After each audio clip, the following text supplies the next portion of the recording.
높이지. 지금까지는 우리가 개인적 관점, 개인의 효용국대화 논리에 따르는 초과부담 문제를 살펴봤었고요. 이제 시장 전체적으로는 이제 수요 공급 논리를 보는 거죠.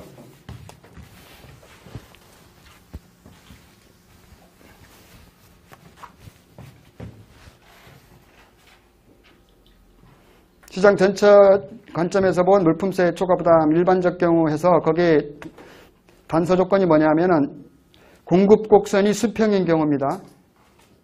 비용 불변 산업.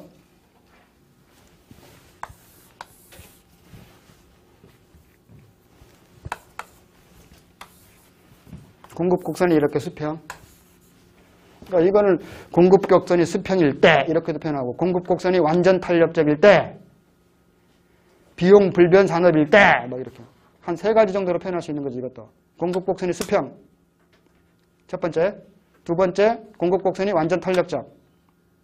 세 번째, 비용 불변 산업.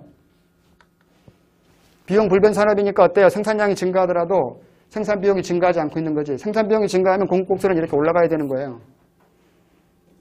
더 높은 가격을 쳐줘야 공급이 가능한 거니까. 생산 비용이 상승해버리면. 따라서 일반적으로는 비용이 증가한단 말이에요. 생산량이 증가하면. 따라서 이게 일반적인 공급 곡선이고 이건 좀 스페셜한 거죠.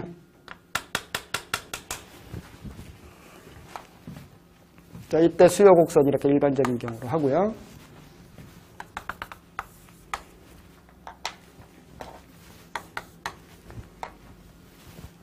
조세가 부과되면 공급 곡선이 수직으로 이렇게 상승하는 거죠. 조세의 크기는 이놈이고요. 따라서 이렇게 돼버리는 거죠. 100% 소비자 부담. 조세 크기만큼 가격이 인상되버려. 공급이 완전 탄력적이니까 완전 탄력적인 공급자는 부담 제로. 탄력적일수록 부담이 작다. 완전 탄력적이면 부담 제로. 자꾸 앞에서 공부했던 것도 자꾸 이렇게 리뷰 한번 해보세요. 자, 따라서 이 사각형 면적이 정부의 조세 수입이 되겠고요. 여기 요 삼각형. 요 놈이 조세 부과에 따르면 데드웨일 로스가 되겠다는 거죠, 이렇게. 요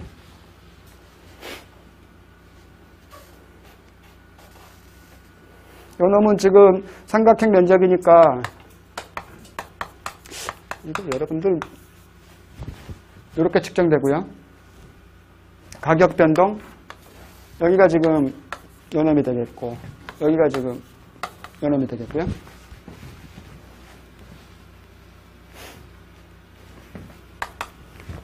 삼각형 면적이니까 두 놈 곱해가지고 밑변 곱하기 높이 해가지고 나누기 2분의 1 있어야 되겠죠? 근데 이 가격의 변동은 결국 이만큼 변동하겠다는 거죠. 세율이 t라고 했을 적에 이렇게 되겠고요.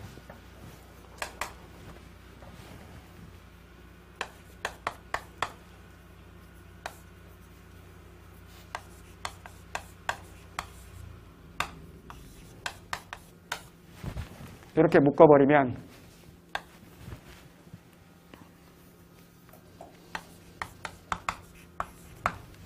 이렇게 되겠죠?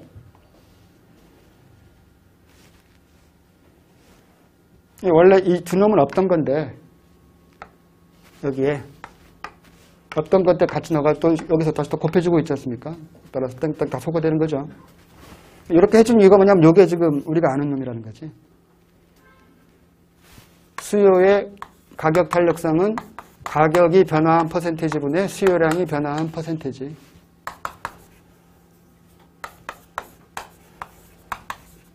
이렇게 쓸 수 있다고 그랬죠? 따라서 이놈은 지금 가격 탄력성 값이 되는 거죠. 따라서 가격 탄력성을 이놈으로 했으니까 엡실론 이렇게 되겠죠. 여기까지는 무리 없지 않습니까? 근데 다시 또 요 놈은 가격 변동은 요 놈이었죠? 대입해보세요 여기다가. 그럼 여기 또 t가 있잖아요. 그죠? 따라서 t의 제곱이 돼버리는 거죠. 이건 없죠. 이건 죄송합니다. 이런 것들은 좀 지적해 주세요. 제가 순간적 실수한 것들은 이렇게 되겠죠? 이게 결론이죠, 이거. 그러니까 이거 전개 과정 여러분들이 궁금해 하실까봐 하긴 한 건데 이거 시험에 안 나와요. 너무 심각하게 보지 마세요.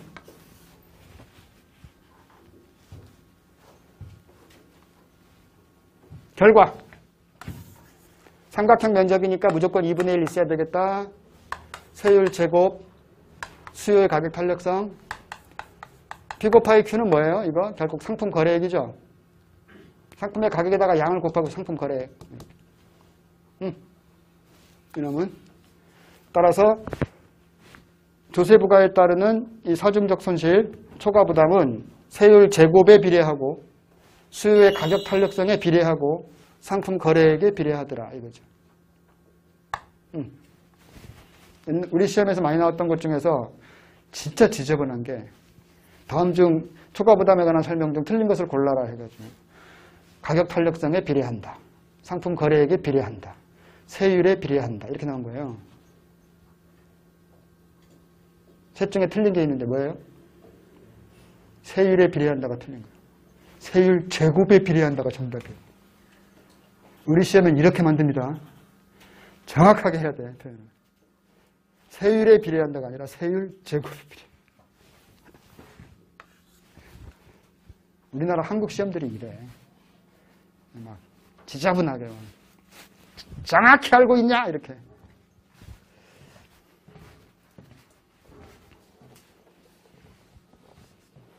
그래서 여러분 책 421페이지 거기 상단부에 있는 6번 체크하십시오. 따라서 조세의 초과 부담은 세율 제곱에 비례하고 수요의 가격 탄력성과 거래 크기에 비례한다는 거죠. 공급 곡선이 수평일 때예요. 수평이니까 이렇게 되는 거예요. 그 다음에 비효율성 계수라는 것이 있습니다. 비효율성 계수. 세율이 제로이면 초과 부담도 제로이지만 정부는 조세 수입을 얻을 수 없게 되므로 무조건 세율이 낮은 것이 바람직한 것은 아니다. 자원 배분의 효율성 측면에서 보면 일정한 조세 수입을 얻으면서 초과 부담이 작을수록 바람직하다. 조세 부과에 따른 효율성 상실의 정도를 측정하는 지표를 비효율성 계수라고 합니다. 조세 부과가 어느 정도 비효율성을 낳고 있느냐.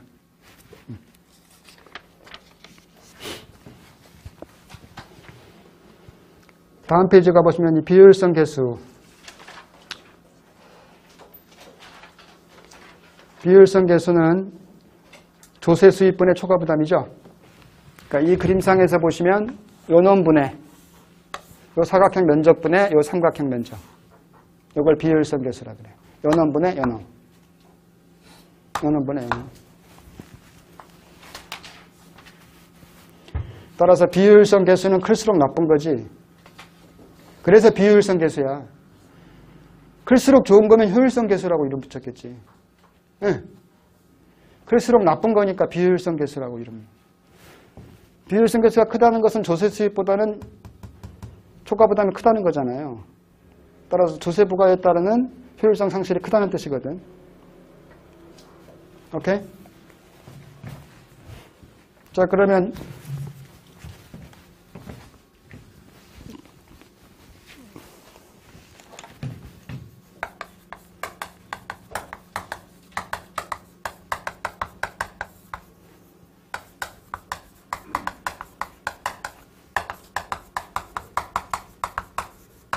이와 같은데 지금 초과 부담은 지금 2분의 1 세율 제곱에 비례하고 가격 탄력성에 비례하고 상품 거래액에 비례한다 이렇게 나와 있지 않습니까? 이미 우리가 공부한 거고. 조세는 어때요? 조세는 지금 이놈분의 이놈이잖아요. 사각형 면적. 근데 이놈은 지금 가격 변동분이고 이와 같지 않습니까? 이렇게. 아니 큐. 이놈.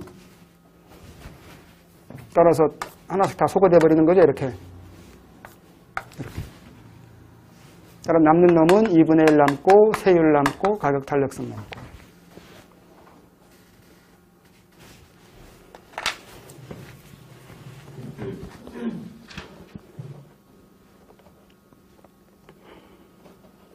거기 작은 5번 비효율성 계수는 초과 부담을 세수입으로 나눈 값이므로 세수 1원당 초과 부담을 의미하더라는 것에 따라서 세수 1원당 초과 부담.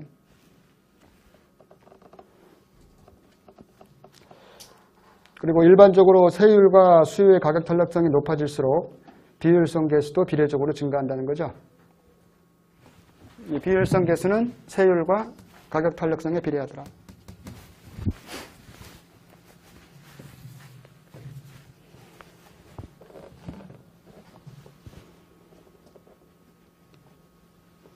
이거 계산 문제 많이 나와요, 이거. 계산 문제. 나중에 우리 해보겠지만, 연습을. 그 다음에 공급 곡선이 우상향하는 경우, 비용 증가 산업이죠?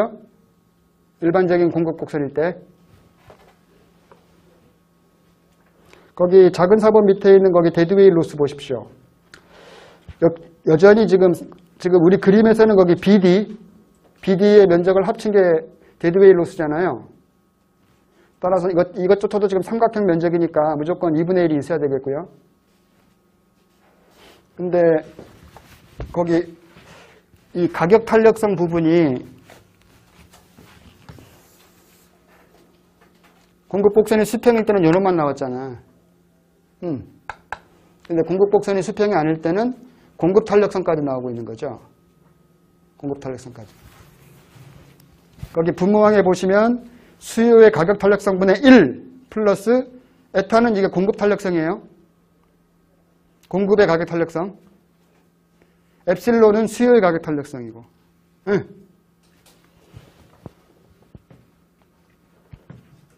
그래서 좀 복잡해진 거죠. 이 탄력성 부분이. 이게 우리 시험에 한번 최근에 등장했습니다. 그래서 값들 주어진 다음에 데드웨이 로스를 계산하라 해가지고. 근데 이 공식 알면은 그냥 바로 대입하면 바로 끝나는, 1분도 안 돼서 끝나는 것이죠. 공식을 모르면 못 푸는 문제.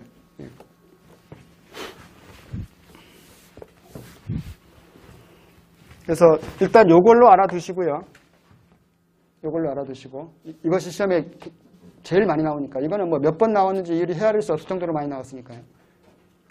공급 곡선이 수평일 때가.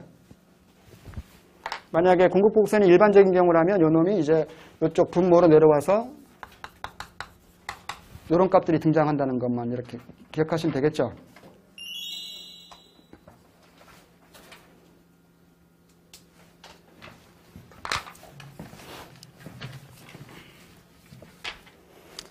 잠시 쉬었다 가도록 하겠습니다.